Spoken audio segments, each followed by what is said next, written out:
Welcome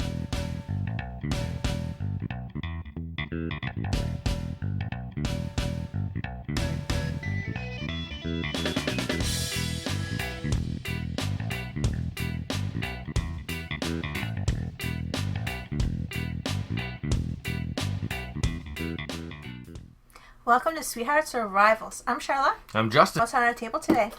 Carcassonne, the Castle. This game is a game that you can play with people aged 8 and up. Yep.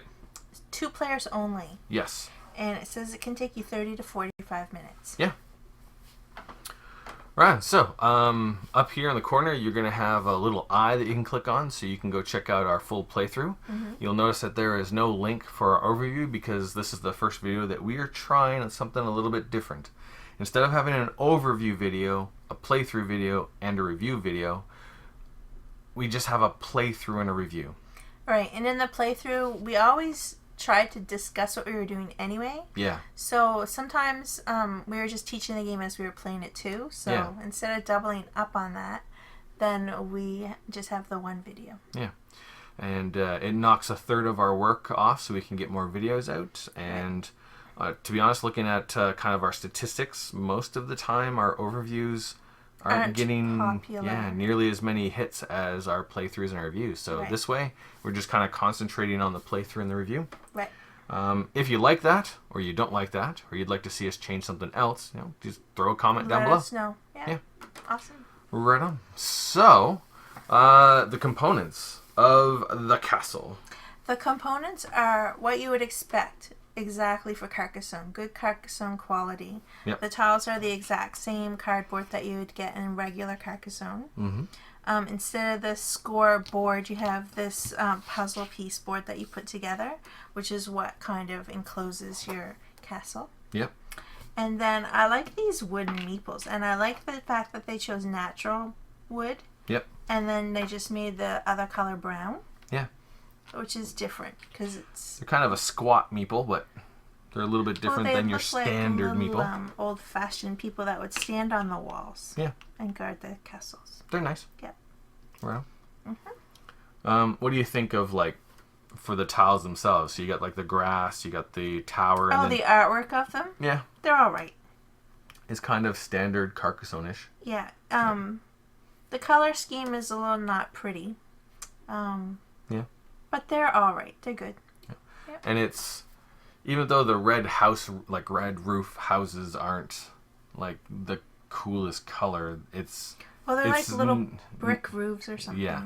And it's not, like, it's very easy to distinguish between the 3 different kinds of landscape or whatever. Yes, it is easy. Yeah.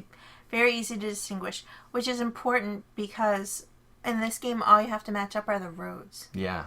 So if they weren't easy to distinguish, it would get a little confusing, I think. Yep. Yeah. Right on. So what do you think about the strategery? The strategery of the castle is very interesting.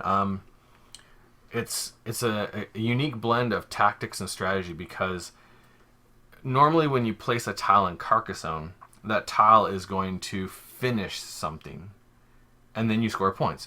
But for these ones, everything you have, like this red tile part here, goes right to the edge of the tile. So if you place it, it means it doesn't complete anything, it just extends it. So you have the tactics of pulling a tile, seeing what the tile is, and how can that best help you. Mm-hmm. But at the same time, you got to try to look strategy-wise. How am I going to surround those features in order for them to finally be cut off so I can just score the things? Right. You have to look at it like if you get a red tile, maybe what green area or what tower area can I complete with this tile? Yeah. So it's a little bit tricky, and it's not a hard concept. It's just counterintuitive to normal Carcassonne play. Right. Yeah, we're used to matching everything up, and here, just the roads, and things aren't completed until they're completely surrounded by unmatching things. Right. So that's different. Of course, there's the randomness of drawing the tiles out of the bag, but that's about it for the randomness. So it's a nice kind of blend of your tactic, strategy, Carcassonne tile laying. Yep, I agree. Yeah, cool. What about the complexity of the castle? Well, the only reason it feels a lot different than Carcassonne for the reasons like you were just saying. Yeah. How you place your tiles, how you're looking at where you need to place your tiles is so much different than what Carcassonne would what you normally think of Carcassonne. Yeah. If you're coming into this game looking for another great Carcassonne game, you might be disappointed because it's not similar. It's similar, but it's really different. Yeah. It definitely changes up the Carcassonne vibe. How you think of it, how to play the tiles, for sure. Yeah, absolutely. It's not, I wouldn't say it's overly complex. It's interesting because it's 2 players. 2 players only. Yeah. But, yeah, it's... I mean, it's not any more difficult than regular Carcassonne. No. It's just you have to think about it in a different way. Yeah.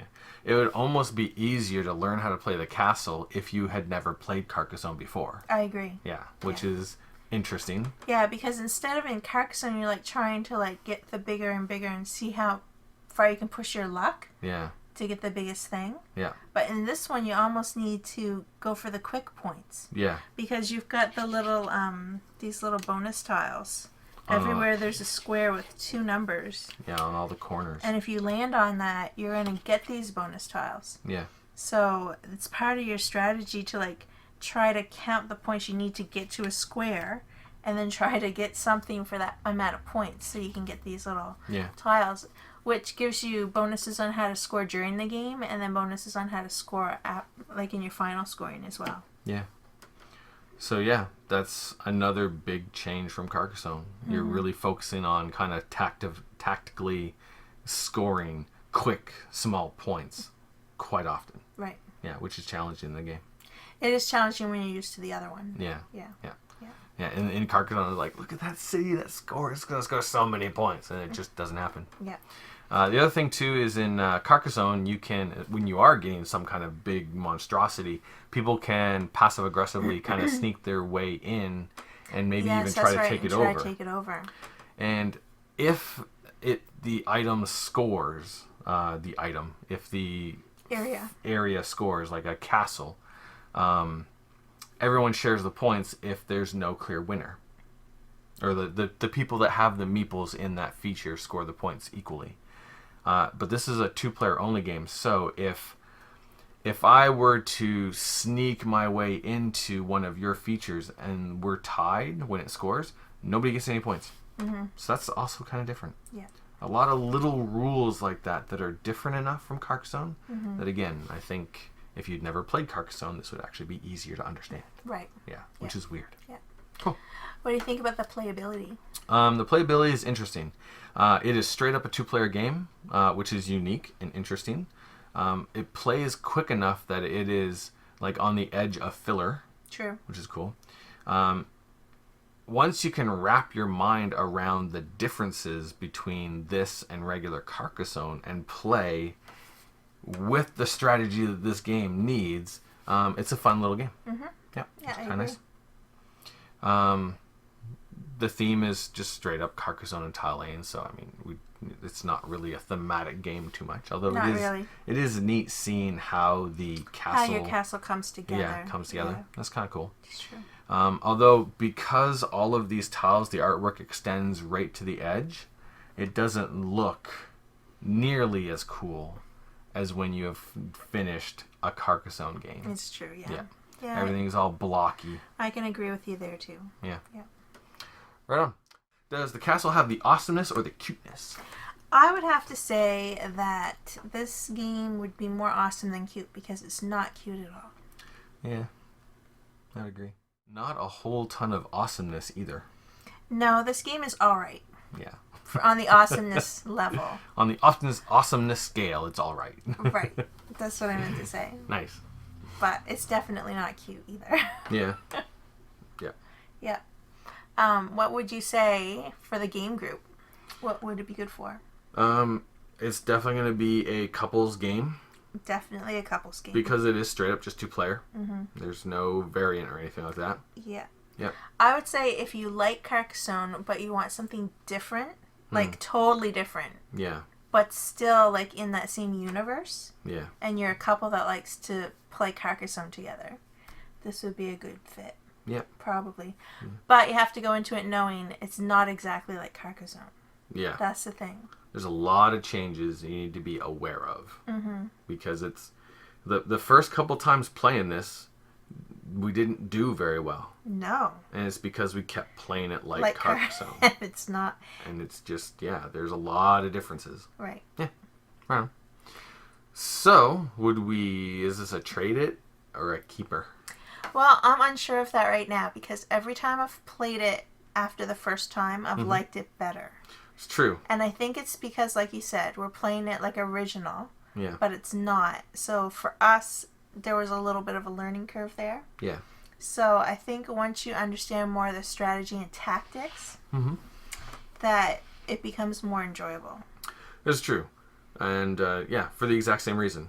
Because I don't think, even still now, I don't think we're playing it quick enough. Like going for the quick points. The quick points, yeah. I still think we're trying to be too clever. Yeah. Yeah. Yeah, at one point I was trying to connect that to get, like, bonus points, and you cut me off, and then you stole it. And it was because I was going for big, nice, big, chunky stuff. Yeah, and even though every time we play, it's like, remember, we've got to go for the fast points. Yeah. We still don't. Yeah. We started trying to push our luck a little bit there. Absolutely. So, yeah, you got to keep in mind the way to play this, and it would make it better. For me, keeping all that in mind, for me, it's a trader. Already. And the only reason for that is because we have another game that I like better. Oh, well, I can see that point of view. Yeah. I can see that. Yeah. But before I trade it away, I'd like to play it one more time. There you go. We can definitely do that. Reserving final judgment. 30 to 45 minutes. Very easy to do. True. Yeah. Right on. So, did we finish the game Carcassonne the Castle as sweethearts or as rivals? We finished the game as rivals. Sweethearts. What?